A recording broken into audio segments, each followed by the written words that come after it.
Un saludo especial desde un atardecer bogotano.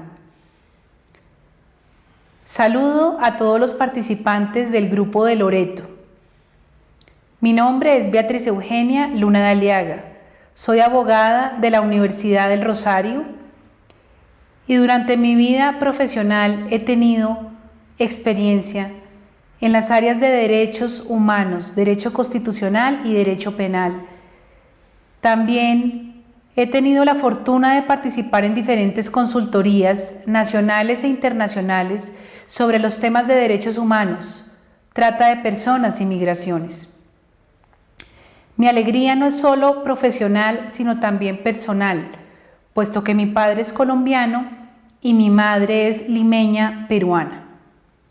Un saludo de agradecimiento no solo a los participantes, sino también a los organizadores de este curso, al Ministerio de Justicia y Derechos Humanos de la República del Perú. También quiero felicitarlos a todos ustedes porque en el desarrollo diario de sus trabajos y de sus funciones están aportando a la prevención de la trata de personas, a la asistencia y protección de las víctimas y también a la investigación y persecución penal del fenómeno. Durante el día de hoy profundizaremos en el tema número 5, es decir, en las pautas y recomendaciones para que la política pública se desarrolle de una mejor manera. También retomaré algunos de los aspectos que vimos durante estos 5 días del módulo introductorio. A continuación, el orden de mi intervención.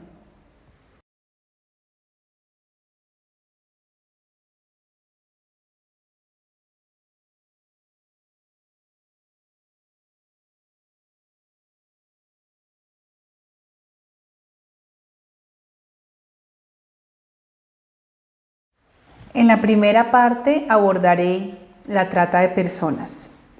Hemos visto durante estos días del curso que la trata de personas corresponde a aquel fenómeno en donde se vulneran los derechos humanos de niñas, niños, mujeres y hombres. ¿Por qué se les vulneran sus derechos humanos? Porque se les concibe como objetos, cosas o mercancías. Traigo a colación a continuación la Convención sobre la Esclavitud de 1926.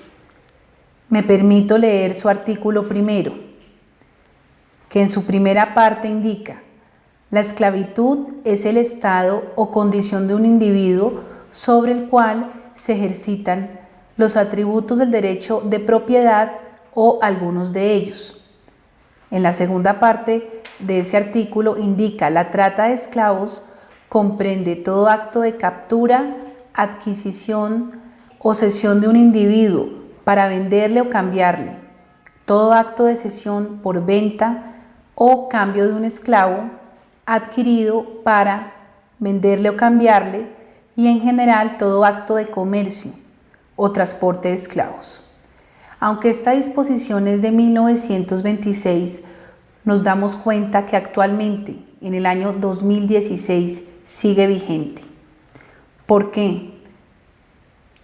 Porque cada día cientos de personas son sometidas a trata o a diferentes formas de explotación.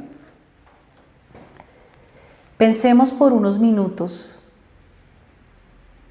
qué implica ser víctima de trata de personas. ¿Qué sucede con nuestros derechos, nuestras libertades, con todas las garantías que tenemos por el solo hecho de ser seres humanos? ¿Cómo viviríamos cada segundo de nuestra existencia? ¿Qué pasa cuando estamos sometidos a esas cadenas, que muchas veces son invisibles, pero sí nos atan en materia física, en materia psicológica, en materia espiritual?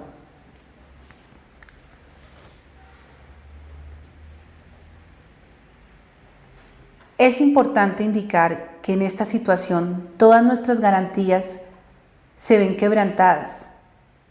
Nuestros derechos, nuestros sueños, proyectos de vida e ilusiones. Se afectaría, por ejemplo, el derecho a la salud, a la educación, al libre desarrollo de la personalidad. También la libertad para escoger profesión u oficio. Pero principalmente es importante tener en cuenta que se vulnera la dignidad humana.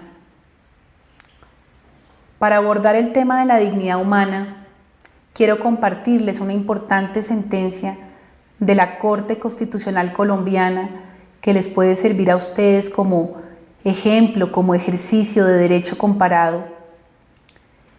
La sentencia T-881 del año 2002.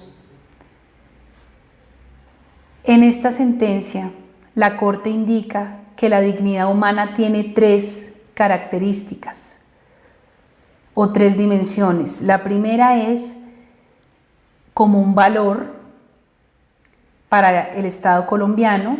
La segunda es un principio constitucional de nuestra Carta Política del año 91 y la tercera es como un derecho. Si profundizamos en el último criterio, es decir, la dignidad humana concebida como derecho, nos damos cuenta que la Corte Constitucional dice que implica 3 asuntos: el vivir bien, el vivir como quiera y el vivir sin humillaciones. En cuanto al vivir bien, se refiere a todas las condiciones materiales mínimas que debemos tener los seres humanos para un óptimo desarrollo. Pensemos, por ejemplo, en el acceso a los servicios públicos, una vivienda en condiciones de dignidad, servicios, por ejemplo, de acueducto o de alcantarillado, como en Perú lo llaman servicio de desagüe, entre otros. El vivir como quiera se refiere al plan de vida o al proyecto que tiene cada persona. Cada uno de los individuos tiene unos sueños, unos proyectos distintos. Y el tercero es vivir sin humillaciones, cualquier tipo de maltrato que nos afecte física o psicológicamente. Señores y señoras, en la trata de personas se afectan todas estas dimensiones de la dignidad humana como derecho. ¿Por qué? Pensemos, el vivir bien. Usualmente una víctima de trata de personas o de cualquier forma de explotación no tiene las condiciones de vivienda, de hábitat adecuadas. En estos casos es usual que se escuche que las personas que están siendo víctimas duerman en el piso, duerman sin acceso a un baño, en condiciones realmente infrahumanas. Por ejemplo, a las víctimas de explotación sexual muchas veces se les cobran multas o sanciones. Incluso me comentaban hace algún tiempo el caso de una persona víctima de explotación sexual que cada vez que utilizaba el baño le cobraban una multa. Eso se afecta en el vivir bien. El segundo punto, vivir como quiera. Y les pregunto, ¿qué persona va a querer vivir estando sometida a un congénere, estando amarrada, esclavizada, sin poder ejercer su plena libertad? ¿Qué proyecto de vida va a corresponder de una manera concienzuda a una persona sometida a esclavitud? Y en tercer lugar, vivir sin humillaciones. Y les pregunto a ustedes, ¿qué peor humillación que ser esclavo en este siglo XXI o que estar siendo explotado por otro ser humano? La trata de personas es uno de los momentos o de los fenómenos en donde se quebrantan de manera abrupta todos los derechos humanos que tiene una persona. Es uno de los fenómenos más crueles que existen en la humanidad desde hace cientos de años. También quiero traerles a colación el Protocolo de Palermo, que lo referenciamos durante esta semana de estudio. Sabemos que se expidió en el año 2000 y es un protocolo adicional a la Convención sobre la Delincuencia Organizada. En la primera parte de ese Protocolo de Palermo, artículo 3, se define qué se entiende por trata de personas. Voy a permitirme leerlo. Por trata de personas se entenderá la captación, el transporte, el traslado, la acogida o la recepción de personas, recurriendo a la amenaza o al uso de la fuerza u otras formas de coacción, al rapto, al fraude, al engaño, al abuso de poder o de una situación de vulnerabilidad o a la concesión o recepción de pagos o beneficios para obtener el consentimiento de una persona que tenga autoridad sobre otra, con fines de explotación. Esa explotación incluirá, como mínimo, la explotación de la prostitución ajena u otras formas de explotación sexual, los trabajos o servicios forzados, la esclavitud o las prácticas análogas a la esclavitud, la servidumbre o la extracción de órganos. Este instrumento internacional es muy importante porque ha sido ratificado por el Estado peruano y también por el Estado colombiano y otros estados que realmente unen sus esfuerzos para poder luchar ante la trata de personas y tener un abordaje integral ante este fenómeno, con la búsqueda o el propósito general de que cada vez se disminuya la esclavitud del siglo XXI o se vaya en un futuro, esperamos que próximo, a desaparecer totalmente. ¿Por qué es importante este artículo incluido en el protocolo de Palermo? Porque nos va a establecer los 3 elementos que también vimos durante esta semana, referidos a la trata de personas. En primer lugar, encontramos unas conductas o verbos rectores, como llaman los penalistas.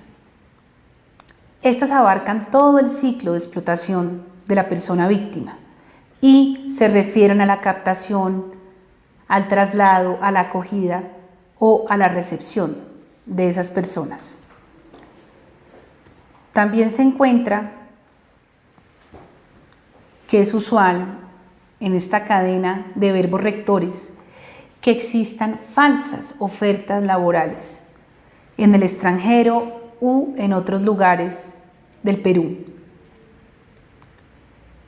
Empresas fachada, falsos perfiles de hombres y mujeres que aparecen en redes sociales o periódicos, supuestamente para buscar pareja, esposo o esposa, en el caso de las agencias matrimoniales o también en el caso de cursos en el exterior. Acá también les quiero compartir otra sentencia de la Corte Constitucional Colombiana, la T-1078 del año 2012, conocida como el caso de Amalia. Este fue un caso hito muy importante, no solo para todo Colombia, sino para otros países. ¿Por qué? Y se los voy a comentar. En esta oportunidad la Corte revisó la acción de tutela que interpuso una señora que para proteger su identidad se bautizó como alias Amalia. Esta señora, que en esa época debía tener alrededor de 40, 50 años, cuando tenía solo 6, 7, fue trasladada desde Anzoátegui, Tolima, que es uno de los departamentos aquí en Colombia, a la capital Bogotá, desde donde les hablo, porque supuestamente le iban a dar mejores condiciones de vida, una posibilidad de estudio. La trajo la familia de un militar. Pero ¿qué pasa?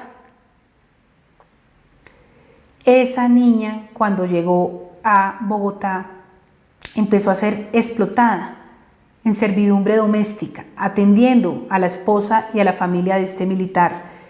Recibió maltrato físico, psicológico, golpes. Incluso uno de esos golpes en la actualidad es lo que representa un daño que ella tiene en uno de sus ojos, una lesión permanente.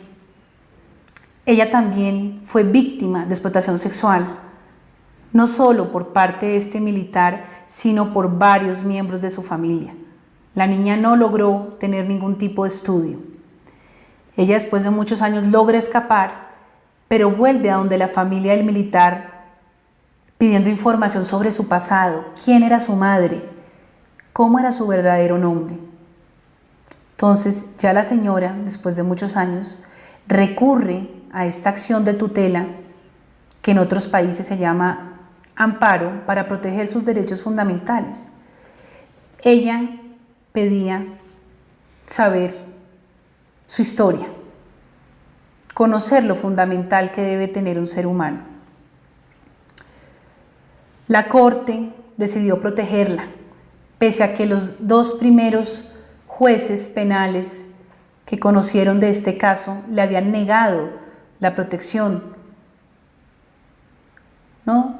Diciendo que ya había pasado mucho tiempo, que lo que ha debido hacer alias Amalia era acudir a la jurisdicción penal, pero la Corte Constitucional, por la importancia del caso, los seleccionó y decidió protegerla, analizando los instrumentos internacionales y las normas nacionales de Colombia.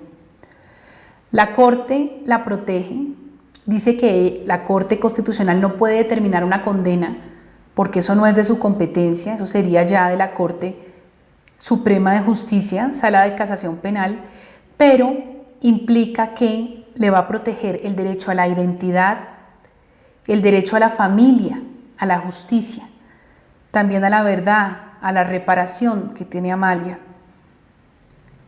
y a la integridad sexual y asimismo a la dignidad humana. La protege y para eso le ordena al Ministerio del Interior colombiano que debe asistir a la víctima, hacer una coordinación para ayudarla a través del Comité Interinstitucional de Lucha contra la Trata de Personas. Asimismo, dice que hay que indemnizar a esta víctima, pero eso ya lo va a tasar o va a determinar el monto un juez administrativo, y de manera enfática le ordena al Ministerio del Interior que tiene que hacer campañas para prevenir la trata de personas, especialmente en aquellas zonas rurales o aquellas zonas de campo, de los lugares más alejados de Colombia. Esto es importante y por eso se los comento, porque sabemos que en Colombia, en Perú y en otros países hay muchas prácticas culturales o costumbres que pueden llevar a situaciones de explotación o de trata de personas y por eso de vulneración de derechos. Esto hay que analizarlo detalladamente, mirando los contextos culturales y también creando una reflexión en la sociedad para que eviten ejercer este tipo de prácticas. También quiero resaltar lo que vimos en el texto de la Universidad Católica del Perú y la Organización Internacional para las Migraciones. En cuanto al tema del desarraigo, en el cual se referenciaba la investigación del profesor Haris Mujica, docente peruano, en el cual se indica que es un elemento que se debe analizar de manera detallada, porque dice él que muchas víctimas no están explotadas o sometidas de manera permanente, por así decirlo, las 24 horas del día, sino que dentro de sus mismas comunidades pueden tener periodos de explotación y periodos de no explotación. Este tema del desarraigo hay que analizarlo y les recomiendo revisarlo específicamente, porque muchas veces de manera preliminar pueden decir, como no hubo desarraigo, como la víctima nunca salió de su comunidad, de su barrio, de su vecindad, no sufrió trata de personas. Y eso no es cierto. Hay que demostrarle a la Fiscalía y a las diferentes autoridades cómo ocurrieron los hechos y realmente si hubo o no hubo un desarraigo y si había periodos de explotación y de no explotación. El segundo aspecto que nos menciona el protocolo de Palermo son los medios. ¿Cuáles son esos medios para someter a las víctimas? La amenaza, la fuerza, el rapto, el fraude, todo ese entretejido de engaño, aprovechando la vulnerabilidad de las víctimas y también buscando obtener un beneficio económico de las mismas. En las lecturas vimos lo relacionado con las deudas, que es una práctica usual, donde a las víctimas se les crean unas deudas, pero que muchas veces tienen unas cifras irreales y la víctima cree que a medida que pasa el tiempo de ser explotada, su deuda va a disminuir, pero al contrario, aumenta. Y muchas veces cuando las mafias venden a una persona de una mafia a otra, la deuda aumenta. Y lo peor de todo, muchas de estas deudas son intergeneracionales, es decir, viene desde el abuelo, el padre, el hijo y así sucesivamente, pueden pasar por muchas generaciones. Todos los medios son los que someten a las víctimas a estas situaciones, las mantienen bajo el yugo de sus explotadores.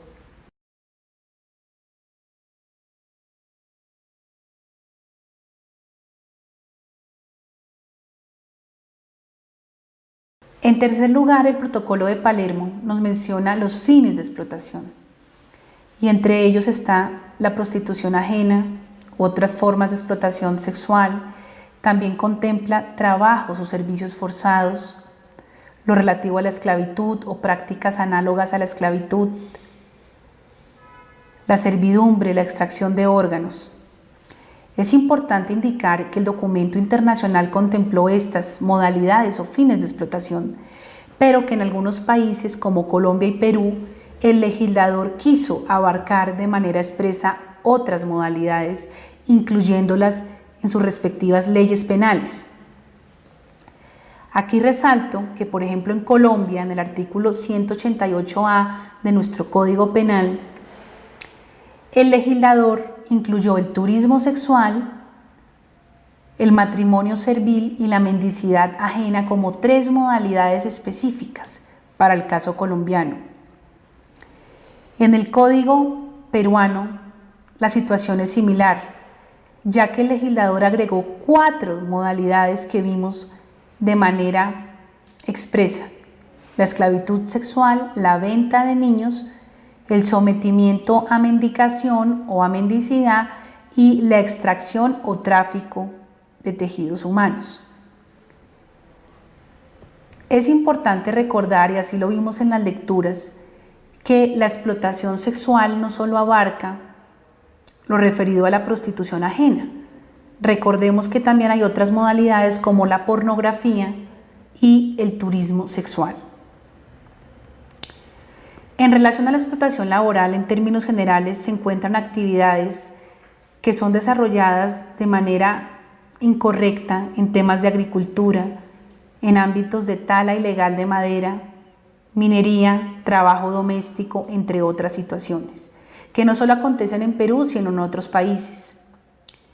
Es importante mencionar que estas modalidades o fines de explotación constantemente se están modificando o están cambiando, ya que, como ustedes saben y lo vimos, la trata de personas es un fenómeno complejo pero también dinámico. Algunos estudios dicen que ahora se está hablando de modalidades como experimentación biométrica, es decir, experimentación en materia biológica con seres humanos. También se habla de algunos tipos de explotación que pueden realizar grupos religiosos.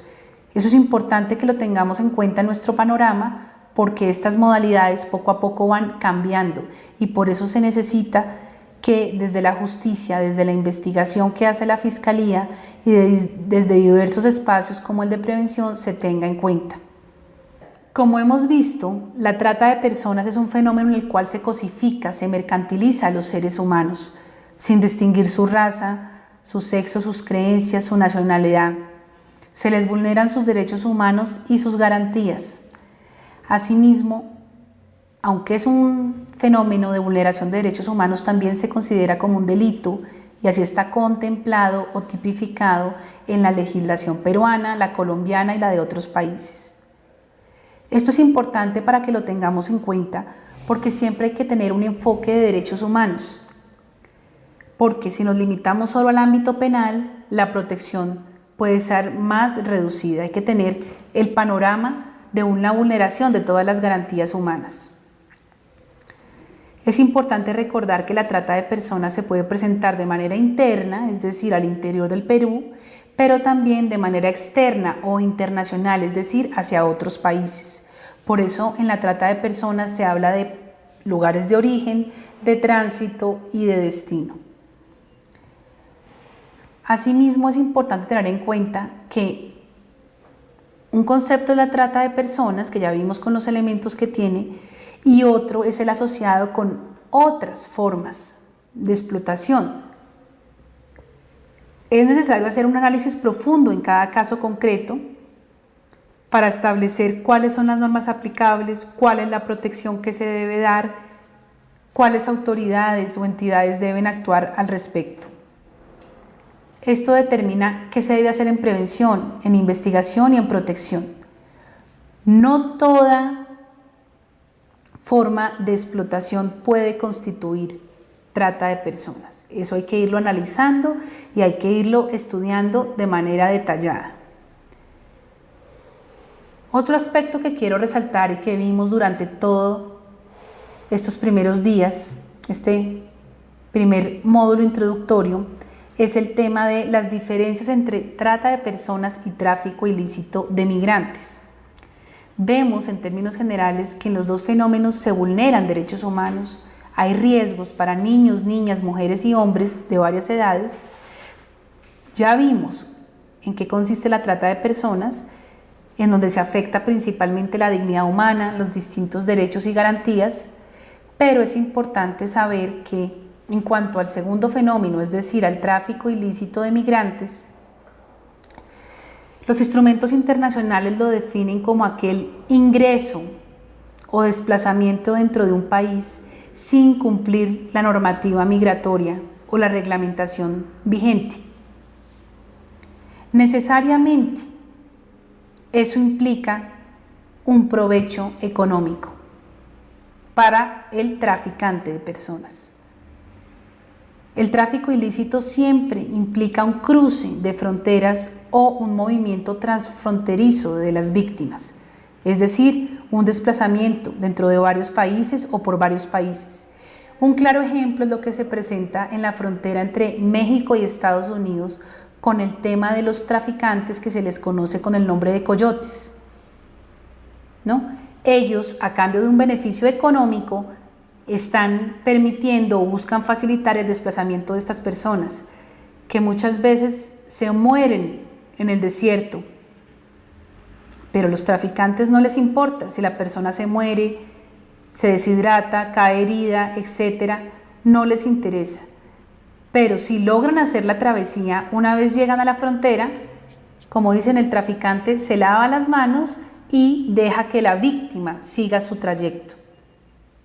Por así decirlo, el traficante ya cumplió con su promesa. Es usual en Perú y en Colombia, en todos nuestros países, lo que se está encontrando en cuanto a la gran presencia de migrantes que vienen desde Cuba, desde Haití, algunos desde países asiáticos, buscando llegar a los Estados Unidos para tener una mejor vida. Buscan el sueño americano, que muchas veces, como dicen, se convierte en una real pesadilla. En este fenómeno de tráfico ilícito de migrantes, lo que se vulnera son las normas migratorias, principalmente, mientras que en la trata es la dignidad humana con otros derechos que ya mencionamos, como la autonomía, la libertad, etc. Es importante que siempre se tenga claridad en estos dos conceptos para que también utilicemos los términos precisos. Si hablamos de un caso de trata de personas, el sujeto activo o la persona que comete la conducta es el tratante. En cambio, si hablamos de tráfico ilícito, estaríamos hablando de un traficante de personas. Tratante es diferente de traficante. Esto es importante que lo vayamos profundizando, porque a medida que los abogados litigantes, los docentes, los miembros del sector gubernamental, las organizaciones, etc., utilicemos un lenguaje preciso, eso va a permitir que las políticas públicas, que las investigaciones penales y demás espacios tengan una mayor precisión. Como conclusión de esta primera parte, todas las personas podemos ser víctimas de trata de personas. Por eso es importante hacer una prevención integral del fenómeno, dar una buena atención a las personas víctimas, o como se dice por parte de algunas personas, sobrevivientes al delito, y también a sus familias. Asimismo, tener una exhaustiva investigación y sanción penal. Es importante saber que también hay unos grupos con mayor vulnerabilidad ante el fenómeno y que algunos de esos aspectos se relacionan con la pobreza, con ámbitos de violencia intrafamiliar y también con la violencia de género.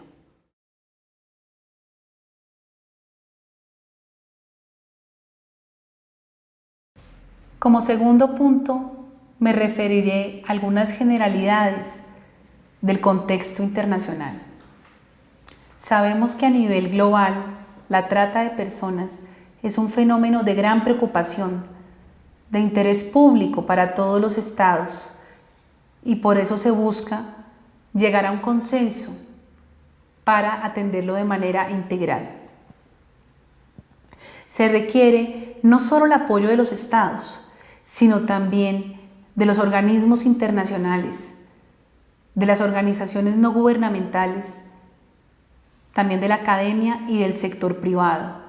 Solo de manera unida y mancomunada se podrá hacer frente a este fenómeno. Vemos que en el mundo globalizado la trata de personas se desarrolla, por ejemplo, con la participación de grupos criminales o de delincuencia organizada como las mafias. Entre ellas son populares la mafia yakuza, la mafia italiana, la mafia rusa, entre otras, en donde la trata de personas también se comete unida al tráfico de drogas, al tráfico de armas, al secuestro y a otros delitos. Pero es importante indicar que la trata de personas no solo se produce por parte de grandes organizaciones criminales, sino también en ámbitos comunitarios, en ámbitos familiares o pequeños, como vimos en las lecturas se refiere en el caso peruano, de manera mayoritaria. A nivel internacional se encuentran varios inconvenientes y barreras ante las cuales todos debemos trabajar y aportar para superarlas. Sabemos y reitero que la trata de personas es muy compleja. Por eso mismo voy a mencionarles algunas de esas dificultades y barreras. La primera es cuanto al tema de cifras y estadísticas. Es muy difícil obtener datos concretos, datos unificados, porque muchas veces una entidad maneja una información y otra lo hace de manera distinta. Por eso hay que seguir trabajando para unificar esto. Y por ejemplo, en el Perú, resalto, tienen su sistema de registro RETA, que es un gran avance que se puede ir fortaleciendo. También se observa a nivel global que la mayoría de víctimas son mujeres y niñas, lo que refleja una vez más esa violencia de género, la trata de personas como un vehículo para seguir cometiendo esta violencia. Por eso es importante tener un enfoque de género, y así lo plantean varias políticas públicas, entre ellas la peruana. Se encuentra también que a nivel internacional se ha dado mayor visualización o visibilidad a la explotación sexual, pero también hay que tener conciencia que existen otras modalidades o fines de explotación, como los laborales, matrimonio servil o las uniones serviles, extracción de órganos, etc. Poco a poco también se ha ido ampliando el panorama para investigar estas otras modalidades y darles una correcta atención. Otro tema es la deficiencia en cuanto a presupuesto.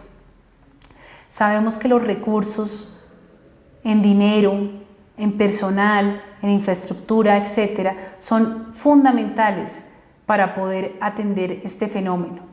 Entonces, poco a poco los estados y algunos desde el ámbito nacional, el ámbito local, regional, han logrado incluir partidas específicas dentro de los presupuestos para hacer prevención de la trata, para atender refugios, para ayudar a las víctimas. Otro punto que también se encuentra es la falta de refugios o albergues específicos para las víctimas de trata de personas. Muchas veces sabemos que hay organismos internacionales que cofinancian o ayudan para, con respaldo de algunas ONG, dar esos albergues, pero otras veces no existe ese tipo de apoyo.